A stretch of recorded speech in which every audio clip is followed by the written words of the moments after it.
Welcome back to the Focus 15 for Faith and Business with C-Suite for Christ. I'm your host, Erin Harrigan.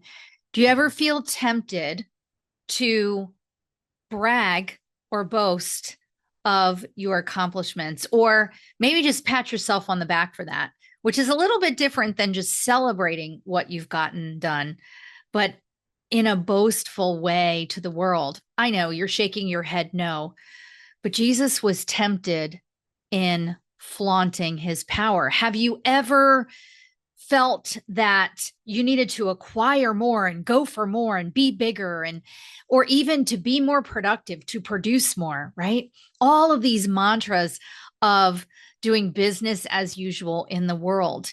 And you may think, no, you're not tempted in that way. But in this episode, I want to challenge us with this because Jesus was tempted. And what can we learn from that as we walk out the assignment the Lord has given us, as we walk out our missions in the marketplace as C-suite leaders? You may be a C-suite leader in an organization or even in your own business. Whatever that looks like for you, we know as brothers and sisters adopted into being God's children, that we are held to a different standard, that we have Jesus as our model for how to overcome and to combat and to battle against those things that the world tells us need to happen for us to be successful, for our teams to be successful, for our organizations to thrive, right? So let's take a look at how Jesus was tempted and how he combated that, and how we can learn to do the same. So I'm going to be in a few different places today. I'm going to be in Matthew chapter 4, verses 1 through 11, in Mark chapter 1, verses 12 and 13, and in Luke chapter 4, verses 1 through 13. I'm not going to read them all individually, but I'm going to kind of paraphrase them as is done in the chronological Bible that I'm reading this year. And here's what this says. Jesus was led by the Spirit into the wilderness to be tempted or tested by the devil. The point of this was that he would be tested. And this happens directly after he is baptized. So I don't know about you, but have you had moments where you know the Lord shows up and you're rejoicing and you're glorifying him? And then it's like everything hits the fan and you're transported to a valley experience from that mountaintop. Well, Jesus experienced this, and it was purposeful so that he would be tested. It goes on to say, after fasting 40 days and 40 nights, he was hungry. So here he is, hungry, probably tired, probably a little bit lonely. The tempter, Satan, came to him and said, if you are the Son of God, tell these stones to become bread. Let me stop right there and say that this experience for Jesus was being tempted in flaunting his power, being tempted in acquiring the world's allegiance, being tempted in producing that which would satisfy normal human hunger. And he's just beginning his mission to a world looking desperately for a leader.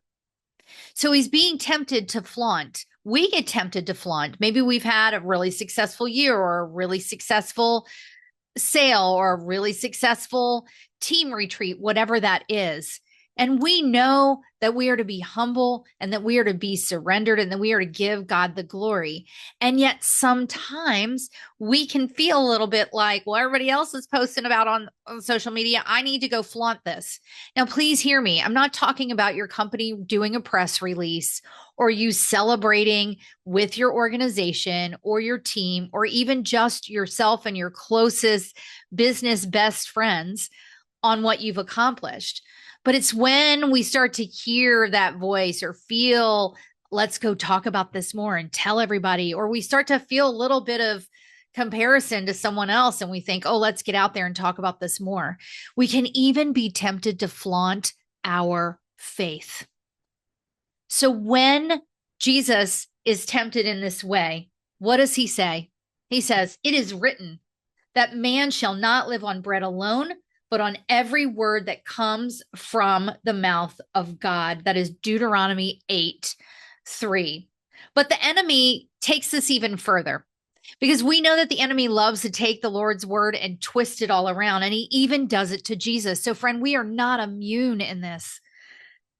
So the enemy takes him to the holy city and has him stand on the highest point of the temple. And he says, if you are the Son of God, throw yourself down, for it is written, he will command his angels concerning you, and they will lift you up in their hands so that you will not strike your foot against a stone.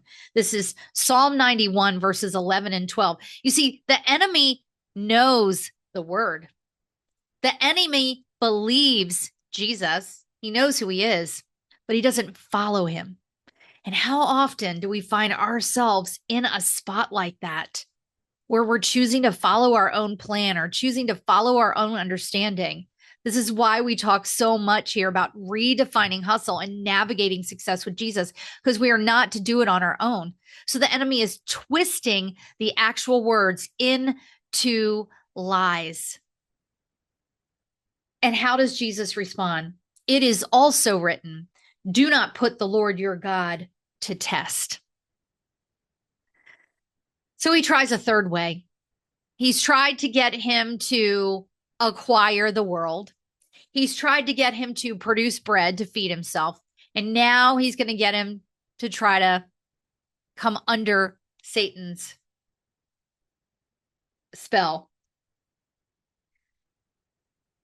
So the devil took him to a high mountain and showed him all the kingdoms of the world and their splendor. All this I will give you, he said to Jesus, if you will bow down and worship me.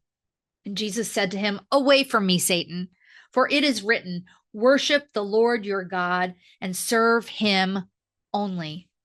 So friends, how often are we tempted to go for that next big promotion, that next big incentive, and all of the promises of the world? Well, if you show up here, you'll be in the spotlight.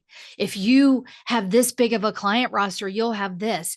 I don't know about you, but I get so many DMs in LinkedIn from people who want to help me scale my business and have 20 coaching clients a week. And the Lord is like, I didn't tell you to coach 20.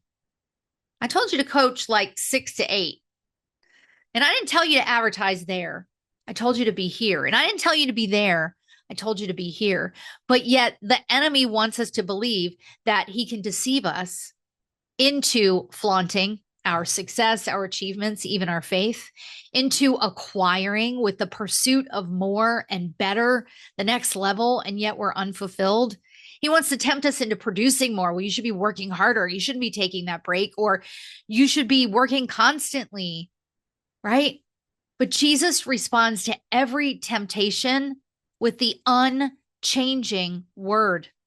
And he is the word, right? That's what John 1 tells us. In the beginning, there was the word.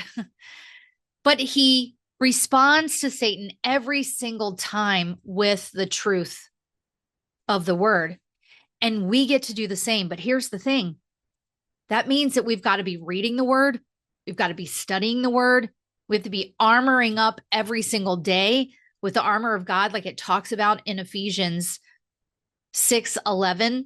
And you know, that one piece of armor, the sword of the Spirit, which is the word, as it says in Ephesians 6, that is meant for close combat. It's a small sword. That's meant for our close combat with the enemy, because the enemy wants to tempt us. The enemy wants to get us off track with what the Lord has given us to do. The enemy will even take the Lord's word and twist it. There is nothing new that the enemy can do, friends. We know he's been that way since he tempted Eve with the apple in the garden. That started all of this whole mess of our broken world, right? So how do we combat this? We combat it with the word. But we can't combat it with the word if we don't know it. Now, please hear me. I am not telling you that you have to know the whole Bible. But are there some verses that you can memorize and store in your heart for those moments when you need that encouragement, when you need that reminder of who you are and whose you are, when you need that reminder of what the Lord has given you to do and that you are worthy in him, when you need the reminder that you have accomplished great things and it's okay to celebrate them, but let's not flaunt them. When you need the reminder that you don't need to acquire one more thing, that your success is not about the commas in your bank account or the size of your client roster or your following, that your success is in the relationship you have with the Lord. When you need the reminder that you don't have to work constantly, but you work consistently to honor God. I don't know where you're sitting when this comes to you today. Maybe you're on a mountaintop and you're glorifying the Lord and you're thinking, I never get tempted by those things. But the minute that you think that, the enemy will seek to tempt you. So, friends, where can you spend some focused time with the Lord today and ask him to show you in his word what he wants you to hold on to?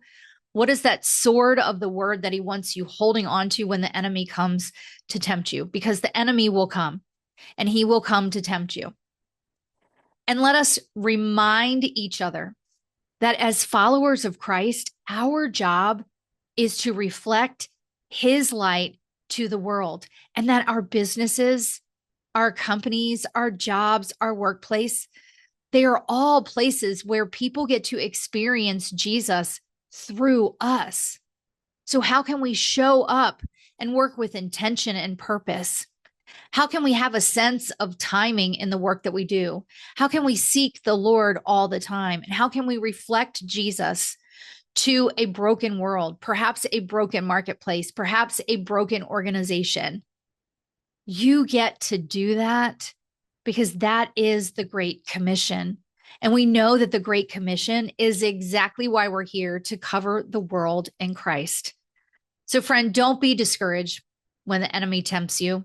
Don't be discouraged when he gets you drifting in discontentment and doubt and distraction. He did it to Jesus. And if he did it to Jesus, he's most certainly going to do it to us. So be in the word, start and end your day with the Lord, and make sure that every single day you're remembering two things. One, that your business, your work, your organization is his, and you are being obedient to the work he's given you to do. And two, that he made you ambitious, but he did not make you to do business as usual, the way the world does it. I have two quick things that I want to share with you. By the time you see this, the audio book of my first book, Pursuing Success God's Way, will be available on Audible and all major audiobook outlets. So I pray that you will go and get that.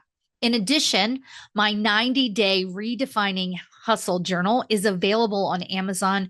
So I pray that you'll go get that. And as we look toward 2025, I have an incredible 4-month masterclass, Navigating Success with Jesus, for Christian women who are high achievers but struggle with letting the Lord lead. You can find out about all of those things on my website at erinharrigan.com, and jump on my email list by downloading my 5-day audio devotional at erinharrigan.com/devotional.